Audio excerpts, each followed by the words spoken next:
ओम शांति। अरे मिले तारीख़ है 9/5/2026। बेटा बेटा बाप दादा चुनता मीठे मीठे ॿार तव्हां हिते आया आहियो सेल्फ रियलाइज़ करणु। तव्हां पंहिंजी की आत्मा सम्झी बाप परमात्मा बाप सां ॿुधो देही अभिमानी रहण जो अभ्यास करो।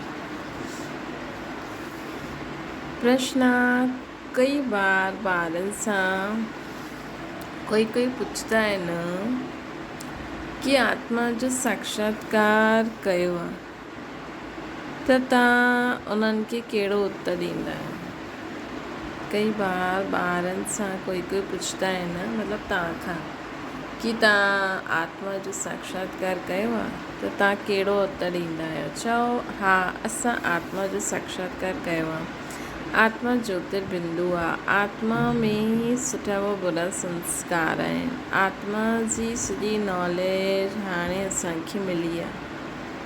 जेसिताईं आत्मा जो साक्षात्कार न कयो तेसिताईं देह अभिमानी आहियूं। हाणे असां परमात्मा द्वारा गॉड रियलाइज़ेशन ऐं सेल्फ रियलाइज़ेशन थियो आहे। गीता न उहा असां सां जुदा थींदा। ओम शांति। मिठी मिठी रूहानी ॿारनि गीत ॿुधियो। रूहानी ॿार चईंदा आहिनि शरीर द्वारा। ईअं कोई कॾहिं न चईंदो कि असां मर मिटंदासीं साधु संतनि जे मथां। ॿार ॼाणंदा आहिनि असांखे उन्हनि सां गॾु वञिणो आहे। इहो शरीर छॾे ॾियणो आहे। हिन करे चईंदा आहिनि इहो शरीर छॾे करे असां हली वेंदासीं बाप सां गॾु। बाबा आया ई आहिनि साथ वठी वञण लाइ। इहा ॾाढी सम्झ जी ॻाल्हि आहे। ॿार सॾु कंदा आहिनि असां पतितनि खे अची करे पावन ठाहियो। पोइ छा करूं? हिते त न छॾे वेंदा न। हीअ सॼी दुनिया पतित आहे। हिन पतित दुनिया सां पावन दुनिया में वठी वञण लाइ बाबा आया आहिनि असां आत्माउनि खे साथ वठी वञण लाइ। हीअ सॼी दुनिया विशेष आहे। इहे बि तव्हां ॼाणंदा आहियो।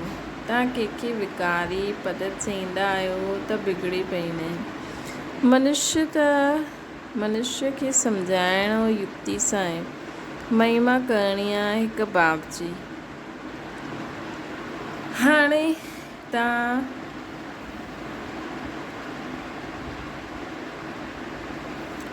तव्हां ॿारनि खे नॉलेज मिली ॾाढी सम्झ सां ॻाल्हि करणी आहे। किथे ॾिसंदा आहियो प्रश्न उत्तर कंदा आहिनि त चओ अञा असीं कचा आहियूं। वॾी भेण अची करे रेस्पॉन्ड ॾींदी। तव्हां चईंदा आहियो शिव बाबा सम्झाईंदा आहिनि भॻवान वाच्य मनुष्य सभु पतित आहिनि। पतित त भॻवान खे न चईंदासीं न। पतित पावन खे सॾु कंदा आहिनि। सॼी पतित आहिनि। देहदारनि खे भॻवान न चई सघंदा आहियूं। भॻवान निराकार शिव खे ई चईंदासीं। शिव जा मंदर बि ॾाढा आहिनि। पहिरियों जॾहिं हिकु ॻाल्हि खे सम्झी वठे तॾहिं ठहरे सघे। पहिरियों ॿुधायो कि शिव भॻवान वाच्य आहे। शिव बाबा चईंदा आहिनि कि मामेकम यादि करो। उन्हनि खे पंहिंजो शरीर न आहे। ब्रह्मा विष्णु शंकर खे बि पंहिंजो सूक्ष्म शरीर आहे। ॾिसण में ईंदो आहे। इहे त ॾिसण में न ईंदो आहे। उन्हनि खे चइबो आहे परमपिता परमात्मा। तव्हां बि चईंदा असां आत्मा हिकु शरीर छॾे ॿियो वठंदा आहियूं। तव्हां पंहिंजी आत्मा जो साक्षात्कार कयो आहे न। भक्ति मार्ग में साक्षात्कार जे लाइ 9 भक्ति कंदा आहिनि। परंतु भक्ति करण वारनि कॾहिं साक्षात्कार न कयो आहे। उहो छा चीज़ आहे इहे बिल्कुलु न ॼाणंदा आहिनि। सिर्फ़ु चईंदा आहिनि उहो निराकार आहे। बातचीत त आत्मा कंदी आहे।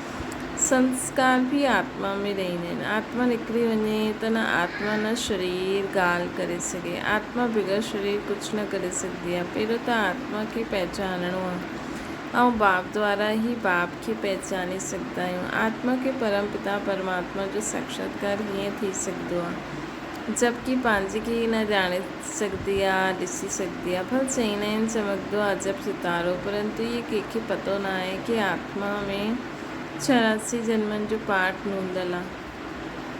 मनुष्य बिल्कुलु देह अभिमानी रहंदा आहिनि। हाणे बाप चईंदा आहिनि देही अभिमानी ठहो।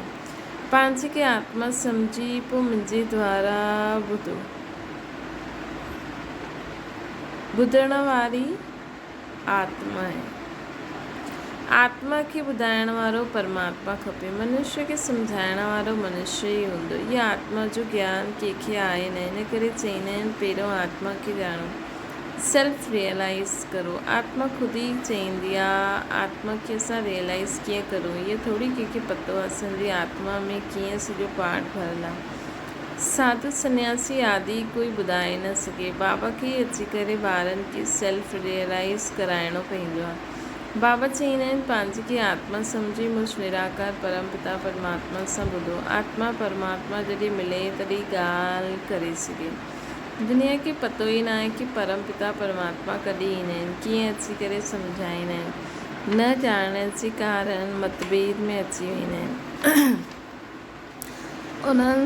उन सभिनि जो मदार आहे शास्त्रनि ते। बाबा चईंदा आहिनि उन्हनि सां न तव्हां मूंखे रियलाइज़ करे सघंदव, न पंहिंजे खे रियलाइज़ करे सघंदव। उहे त ख़ुदि चईंदा आहिनि आत्मा सां परमात्मा। ईअं चइण सां छा थींदो? असांखे पदत खां पावन कोई ठाहींदो, त्रिकालदर्शी केरु ठाहींदो? कोई बि आत्मा परमात्मा जो ज्ञान त ॾेई न सघंदो। हिन करे तव्हां चईंदा आहियो आत्मायूं पंहिंजे बाप खे न ॼाणंदियूं आहिनि, उहे नास्तिक आहिनि। हिन करे तव्हां चईंदा आहियो कि जो बाप खे न ॼाणंदा आहिनि उहे नास्तिक आहिनि। उहे पोइ चई ॾींदा आहिनि भक्ति न कंदा आहिनि त नास्तिक आहिनि। हाणे तव्हां ॿार भक्ति त कंदा न आहियो। तव्हां वटि चित्र ॾाढा सुठा आहिनि, चित्रनि ते सम्झाइबो आहे, चित्रनि ते सम्झाइबो आहे। कोई वर्ल्ड जी नक्शा ॾिसंदा ई न हूंदा त उन्हनि खे छा पतो लंडन किथे आहे, अमेरिका किथे आहे। जेसि ताईं टीचर बि मैप ते सम्झाए न, इन करे तव्हां इहे चित्र ॿुधायो, परंतु डिटेल में कोई सम्झी न सघंदो। सूर्यवंशन इहे राजधानी किथां वरिती, पोइ चंद्रवंशन कीअं वरिती, छा सूर्यवंशन लड़ाई कई? तव्हां सम्झंदा आहियो सभिनि खे वरसो हिकु बाप सां मिलंदो आहे। सूर्यवंशी चंद्रवंशी त विश्व जो मालिक आहे, ॿियो कोई धर्म ई न थींदो आहे, त लड़ाई जी ॻाल्हि ई न आहे। हाणे त सम्झंदा असां विश्व जो मालिक ठहींदा आहियूं। ईअं न कि सूर्यवंशन का चंद्रवंशन जीत या युद्ध हली, न, अलॻि अलॻि घरानो हूंदो आहे न। इहे तव्हांजी बुद्धि में चित्रनि जी सॼी नॉलेज आहे। स्कूल में बि स्टूडेंट पढ़ंदा आहिनि त बुद्धि में सॼी नॉलेज अची वेंदी आहे। नंढा ॿारनि खे किताब में ॾेखारिबो आहे इहा हाथी आहे, इहो फलानो आहे। हाणे तव्हां हिन ड्रामा खे ॼाणे विया आहियो, इहे सॼो चक्र बुद्धि में आहे। इहे सॼी नॉलेज ॻाल्हियूं नई ॻाल्हियूं आहिनि। हिन ॻाल्हियुनि खे ब्रह्मण कुल ई सम्झंदा, ॿियो त वेही फालतू डिबेट कंदा। हीअं बि न सभिनि खे इकठो सम्झाइबो आहे, न अलॻि अलॻि सम्झाइणो हूंदो आहे। क़ाइदो बि आहे, पहिरियों बाप खे आत्मा खे सम्झंदा, पोइ क्लास में वेठा त सम्झंदा, न त सम्झी न सघनि, संशय ठाहींदा रहंदा। तव्हांखे सम्झाइणो आहे भॻवानु हिकु आहे, उहो ऊच ते ऊच आहे। देवताउनि खे बि भॻवानु न चई सघंदासीं। आत्माउनि जो बि ज्ञान हाणे तव्हांखे मिलियो आहे। आत्मा जो कर्म जो फल आत्मा भोगती आहे, संस्कार आत्मा में ई रहंदा आहिनि। आत्मा ॿुधंदी आहे न ऑर्गन्स वारा। भॻवानु बाबा हिकु ई आहे, वरसो उन्हनि सां मिलंदो आहे। बाबा सम्झाईंदा आहिनि तव्हां पंहिंजे खे आत्मा निश्चय करो, बाप सां बुद्धि योग लॻायो। जन जन्मांतर भक्ति कंदा आया आहियो। हनुमान जी बि पुजारी हूंदा त हनुमान खे यादि कंदा, श्री कृष्ण जा हूंदा त श्री कृष्ण खे यादि कंदा। हाणे तव्हांखे सम्झायो आहे तव्हां आत्मा आहियो, तव्हांजो परमपिता परमात्मा आहे। उन्हनि खे यादि करण सां ई बाप सां वरसो मिलंदो। जो बाप आहे स्वर्ग जो रचयिता, त ज़रूरु असां स्वर्ग में हुजणा खपूं न। भारत स्वर्ग हुयो, हाणे त न आहे, त राजा ई जो राजा ई हुजे। नर्क में त रावण जी राजा ई आहे, नर्क में त रावण जी राजा। असांजी राजधानी कीअं हले, पोइ हेठि उतरिया, कुझु बि न ॼाणंदा आहिनि। हाणे तव्हां ॼाणंदा आहियो पुनर्जन्म वठंदे वठंदे असांखे हेठि उतरणो ई आहे। हाणे पोइ बाबा चईंदा आहिनि मूंखे यादि करो। हाणे पोइ बाबा चईंदा आहिनि मूंखे यादि करो त तव्हां पावन ठहींदव, स्वर्ग जो वरसो मिलंदो। असां बाप जा ठहींदा आहियूं त बाप सां वरसो मिलंदो आहे न। परंतु जेसिताईं सतो प्रधान न ठहे, योग सां पावर न ठहे, तेसिताईं वरसो न मिली सघे। बाप चईंदा आहिनि मूंखे यादि करण सां तव्हांजा विक्रम विनाश थींदा, विक्रमाजीत ठाहींदा, इहा गैरेंटी आहे। सम्झाइणी ॾियणी पवंदी आहे। कोई सम्झदा, कोई तेज बुद्धि वारा हूंदा आहिनि त शोर मचाइण लॻंदा आहिनि, कोई न कोई विघ्न विझण वारा निकिरी पवंदा आहिनि। कोई हंगामो करे त चइणो खपे एकांत में अची करे सम्झो, हिते क़ाइदो आहे 7 रोज़ भट्टी में रही करे सम्झणो आहे। छो जे ज्ञान नयो हुजण जे कारण मनुष्य मूंझदा आहिनि। कोई बि पहिरियों नयो सेंटर खोलंदो आहे त हुन में होशियार हुजणा खपनि जो सभिनि खे सम्झाए सघनि। भॻवानु त सभिनि जो हिकु आहे, सभु आत्मायूं भाउ आहिनि, परमात्मा सभिनि जो बाप आहे। पुकारदा आहिनि पतित पावन अचो त ज़रूरु पावन आहिनि। शिव बाबा उहो कॾहिं पतित न थींदा आहिनि, बाबा ई अची करे पतितनि खे पावन ठाहींदा आहिनि। सतयुग में सभु पावन आहिनि, कलयुग में सभु पतित आहिनि। पतित ॾाढा हूंदा आहिनि, पावन थोरा हूंदा आहिनि। सतयुग में सभु त न वेंदा न, त पतित सां पावन ठहींदा आहिनि जो उहे ई पावन दुनिया में वञी सघंदा आहिनि। बाक़ी सभु निर्वाण दुनिया में हली वेंदा। इहे बि ॼाणंदा आहियो सॼी दुनिया अची करे मत न वठंदी। इहा मुश्किल आहे जो तव्हां सॼी दुनिया खे मत ॾियो। हाणे सभिनि जी क़यामत जो समय आहे, विनाश सभिनि जो थियणो आहे। सम्झाइण जी ॾाढी युक्ति खपे जो शांती सां वेही ॿुधे, डिस्टर्बेंस न करे। पहिरियों त बाबा जो परिचय ॾियणो आहे। शिव बाबा ई पतित पावन ठहियो, उहा सम्झाईंदा आहिनि। गीता में बि अक्षर मशहूरु आहे, पतित पावन बाबा ई चईंदा आहिनि कि मूंखे यादि करो त तव्हांजा विक्रम विनाश थींदा। गीता सां इहे अक्षर ताल्लुक़ रखंदा आहिनि। शिव बाबा चईंदा आहिनि मूंखे यादि करो, मां सर्वशक्तिवान पतित पावन आहियां। गीता ज्ञान दाता आहियां, ज्ञान जे सागर आहियां न। गीता जा अक्षर त आहिनि न, सिर्फ़ु उहो चई ॾींदा आहिनि श्री कृष्ण भॻवानु वाचे। तव्हां चईंदा आहियो शिव भॻवानु वाचे। भॻवानु निराकार, उहो कॾहिं पुनर्जन्म में न ईंदा, अलौकिक दिव्य जन्म वठंदा आहिनि। ख़ुदि ई सम्झाईंदा आहिनि मां साधारण बूढ़े तन में ईंदो आहियां, जंहिंखे ई भागीरथ चईंदा आहिनि। ब्रह्मा द्वारा ई रचना रचंदा आहिनि त मनुष्यनि जो नाम ब्रह्मा रखी छॾियो। व्यक्त ब्रह्मा सां पोइ पावन अव्यक्त फ़रिश्तो ठही वेंदा आहिनि। बाप ईंदा ई आहिनि पतितनि खे पावन ठाहिण, त ज़रूरु पोइ पतित दुनिया पतित शरीर में ईंदा न।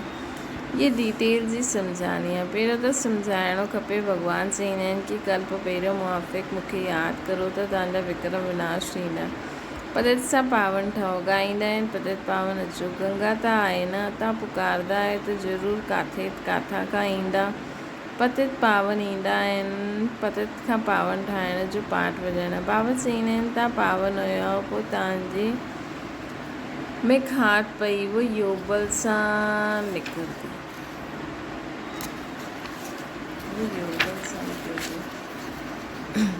तव्हां पवित्र ठही वेंदा, पोइ पावन दुनिया में अची वेंदा। पतित दुनिया जो विनाश थी वेंदो। त सम्झाइबो आहे जो सुठी रीति धारणा करणो आहे। असां त सिर्फ़ु उष्ट बाप जी महिमा कंदा आहियूं। बेहद जो बाप सम्झाईंदा आहिनि। तव्हां 84 जन्मनि जो पाठ वॼाईंदा आहियो। केतिरा पतित ठहिया आहियो। पहिरियों पावन हुयो, हाणे पतित ठहिया आहियो, पोइ यादि यात्रा सां पावन ठही वेंदा। भक्ति मार्ग में तव्हां सीढ़ी हेठि उतरंदा आया। इहे बिल्कुलु ई सहज ॻाल्हियूं आहिनि। इहे त ॿारनि जी बुद्धि में वेहणो खपे। सवेरे उथी करे वीचार सागर मंथन करिणो आहे, पोइ जो आया उन्हनि खे सम्झाइणो आहे। मुरली जी मुख्य पॉइंट्स नोट करे करणियूं आहिनि, पोइ रिपीट करणियूं खपनि जो दिलि ते पको थी वञे। पहिरीं मुख्य ॻाल्हि आहे बाप खे यादि करणु। बाबा ई चईंदा आहिनि मनमना भव, मूंखे यादि करो त विक्रम विनाश थींदा। हाणे करो न करो तव्हांजी मर्ज़ी। बाबा जो फरमान जो त मिलियो आहे न। पावन दुनिया में हलणो आहे त पतित दुनिया में सां बुद्धि योग न लॻाइणो, विकार में न वञिणो आहे। सम्झाणी त ॾाढी मिलंदी आहे। अच्छा, मीठी सिकी लॾे ॿारनि प्रति माता पिता बाप दादा जो यादि प्यार ऐं गुड मॉर्निंग। रूहानी बाप जी सभिनि रूहानी ॿारनि खे नमस्ते। असांजी बि रूहानी माता पिता बाप दादा खे यादि प्यार गुड मॉर्निंग ऐं नमस्ते।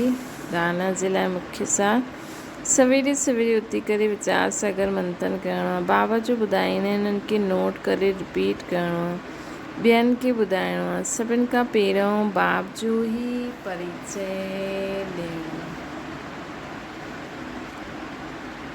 ॿियो आहे पावन दुनिया में हलण लाइ हिन पतित दुनिया सां बुद्धि योग न लॻाइणो आहे। उन वरदान आहे नंबर 1 बिज़नेसमैन ठही हिकु सेकेंड व संकल्प में कमाई जमा करण वारा पद्मा पदमपति ठहो।